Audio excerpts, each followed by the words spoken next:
Hi, I'm Zachary Werle here with Randall Dickinson, and we're talking about the implementation of an isolation forest model in conjunction with the genetic algorithm for the detection of fraudulent credit card transactions. So first we'll discuss the problem, then our solution, and then we'll do a brief code walkthrough. So first, our problem is that in 2021, as well as today, fraudulent credit card transactions totaled around $32 billion, have almost doubled in the last 7 years. To best mitigate the damage, fraudulent credit card transactions should be detected and mitigated as soon as possible.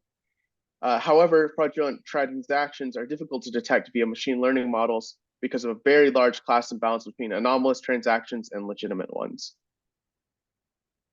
Therefore, others have tried solutions such as classic linear and logistic regression, decision trees, and random forests.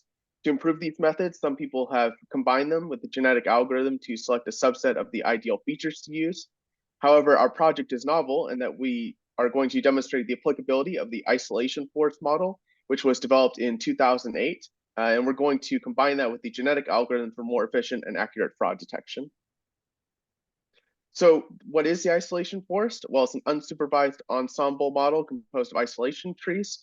It was developed by Dr. Fei, Kai, and Ji in 2008, published in IEEE. Essentially, from a overall high standpoint, it predicts transactions as fraudulent if we find the average path length of a transaction across all the isolation trees in the forest, so the expected height of traversal. We then compute the anomaly score, which uses the equation as shown on screen, which essentially bounds the anomaly score between 0 and 1. It's based on the shortest path traversal, which is why there's a negative sign, 2 to the power of negative expected height over C of n, which C of n is the normalization factor to normalize the data set. And essentially, it gets the expected height of traversal. It looks to see if the height of traversal is really short, and the shorter it is, that means it's more anomalous, so the anomaly score is higher. And then the hyperparameter, or one of the hyperparameters in the model, is you can decide what threshold you want the anomaly score to be to determine if the transaction should be fraudulent or not. So in this case, we found an ideal threshold to be 0.72. So if it was at least that, we said that the transaction was fraudulent. If it was less than that, then it was most likely benign. So going a little more detail what exactly an isolation tree is. So essentially an isolation tree, first it checks if the max depth of the tree has been reached.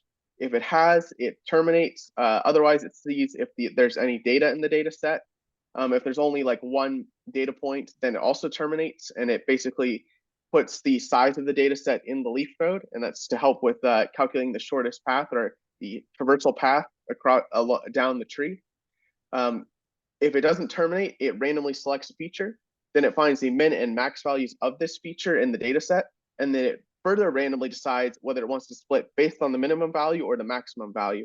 And that's how it helps to find anomalies, is it essentially splits based on the boundary values, the extrema, and then it gets the left subset and right subset and makes those into left and right subtrees respectively. And on to the genetic algorithm. So the genetic algorithm is a method of improving other machine learning models. What it does is the very first process is that it has to track constantly the very best set of features. And what it does is it splits the features into a population set. So these, in our case, are 45 different feature sets, kind of random combinations, and it trains models on every single one of these random combinations. And it identifies the better performing ones with each generation. So with each generation, the better performing ones are labeled as parents, and their feature sets are intertwined. They're mixed through a process called crossover that then will allow child feature sets to be produced. In addition, the very best performing feature sets are labeled as elites, and those are straight cloned to the next generation. Finally, some of the children feature sets are mutated, so that way genetic diversity can be maintained. throughout multiple generations. And this process is repeated for many generations while the very best feature set is maintained. And eventually we can identify, okay, out of these 16, or actually in this case, 1,800 possible combinations, this was the very best feature set to train our model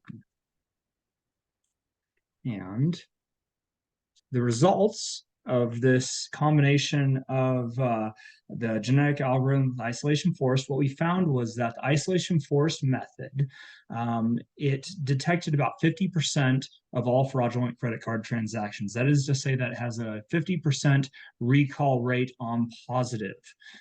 It also had about 1/4 precision, so moderate precision, a moderate amount of false positives. Overall, it did have 99.7% accuracy.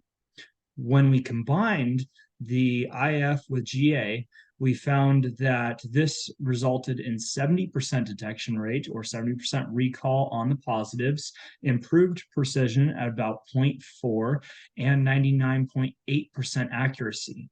Moreover, throughout this project, we also identified improvements that we can make within the GA fitness calculation method, and ways that we can improve the GA method through hyperparameter tuning that we just didn't have time for within the confines of this project. And now we're going to walk through the code really quick here. So firstly, we'll discuss the isolation forest. And essentially the isolation forest, to build it, I based it off of the pseudocode they gave in their research paper. And essentially you have the isolation forest, or we'll start with the iTree function. And essentially what that does is it sees if the height limit has been reached. Otherwise, it sees if there's more than one data point in the data set. If those parameters are, if those have been determined to be correct, then it terminates and it creates an external node or a leaf node with the size of the data set.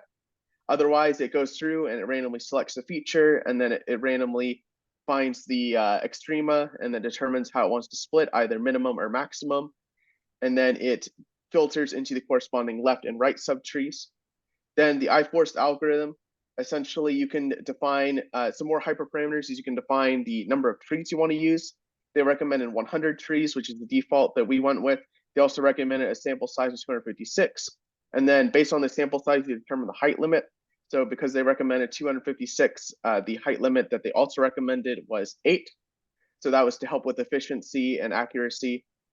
And then we went through and essentially just created the forest by creating trees, randomly sampling the data each time to help with better accuracy. And the anomaly score, you find that by going through and finding the average path traversal length, and then determining like if the path is shorter, if the shorter the overall path, the more likely it's to be anomalous. And then they use that normalization factor with Euler's constant as shown there.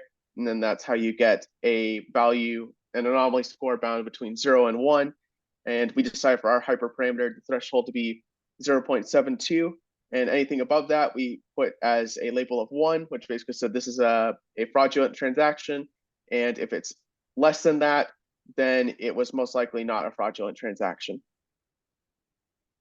And then on to the GA algorithm. So this module here is designed to be run on desktop.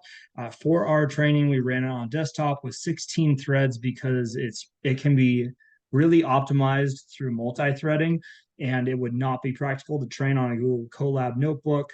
We brought the training time down from 5 days down to 7 hours. So really, if you want to run this module, run it on a computer that is powerful and has many threads. And what it does here is we have all of Zach's functions labeled right here.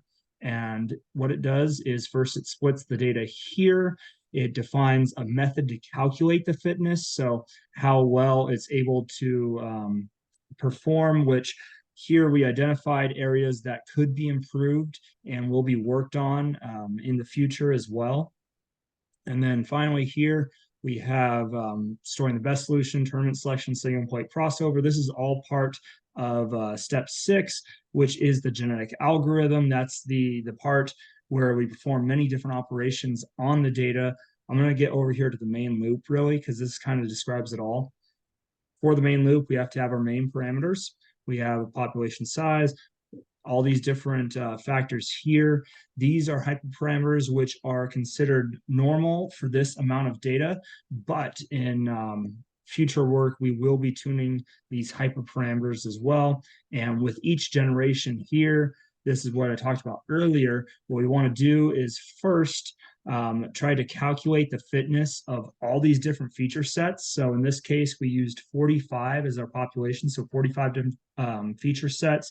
We would calculate the fitness for all of those, and then we determine the better ones. We perform crossover on those better ones after the selection, of course, and then we mutate some of those better ones. We also take some of the elites, clone them, pass those on down to the next generation. We update the population, that is, we produce the child feature sets for the next generation. And then finally, we evaluate and store the results. So that way we always maintain the very best combinations of feature sets that we know. And after performing this for many generations, we get a result as shown down here. Make sure if you're viewing the Google Colab notebook to click inside because the spaces don't format correctly. Here you can see like the final results, and you see throughout each generation we keep track of the very best feature sets, and at the very end we train a model on those best feature sets. And we did see improved performance in our model as previously noted. Moreover, we saw areas that we could improve the model with future work. And finally, dive on down here to the bibliography. If you feel like checking this out, this is also listed inside our project report. Thank you. Thank you.